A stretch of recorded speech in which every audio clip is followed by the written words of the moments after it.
Assalamualaikum warahmatullahi wabarakatuh. Perkenalkan, nama saya Maria Marcelia Meres dengan NIM 202055202015. Di sini saya akan menjelaskan tentang mata kuliah analisa dan pemodelan.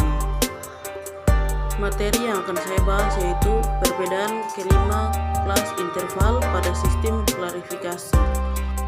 Selanjutnya saya akan masuk dalam pembahasan sistem klasifikasi adalah metode pengelompokan atau pengkategorian data ke dalam kelompok atau kelas yang berbeda berdasarkan karakteristik atau atribut tertentu. Salah satu aspek penting dalam pembuatan sistem klasifikasi adalah penentuan jumlah dan ukuran kelas atau interval yang akan digunakan untuk mengelompokkan data. Ada beberapa metode yang dapat digunakan untuk menentukan jumlah dan ukuran kelas atau interval. Di antaranya adalah metode yang paling umum digunakan, yaitu metode interval yang merujuk pada jumlah kelas yang dihasilkan dalam klasifikasi kelima kelas interval pada sistem klasifikasi dapat dijelaskan sebagai berikut.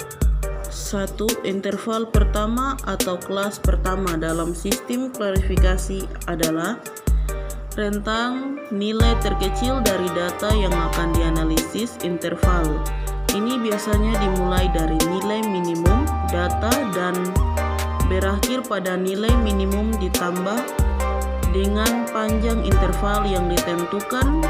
Interval ini dapat memberikan gambar awal tentang distribusi data dan dapat membantu untuk mengidentifikasi nilai outlier atau nilai yang berbeda dengan sebagian besar data.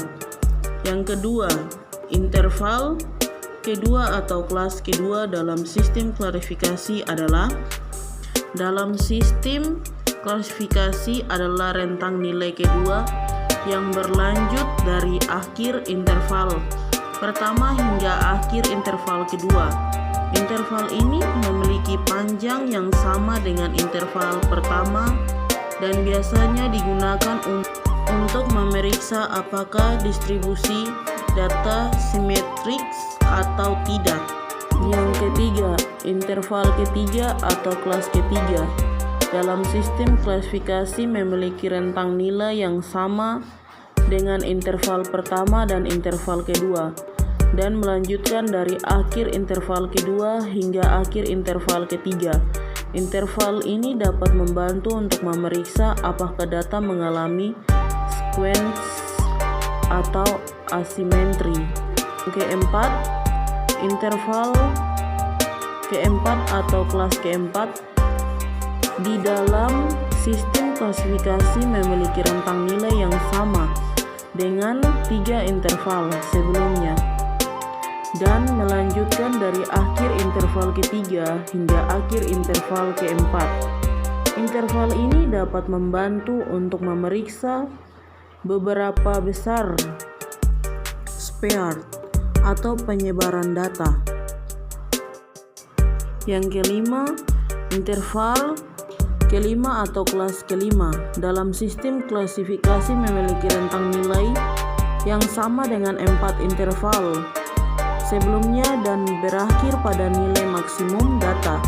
Interval ini memberikan gambaran tentang nilai maksimum data dan dapat membantu untuk mengidentifikasi nilai outlier di ujung atas distribusi data.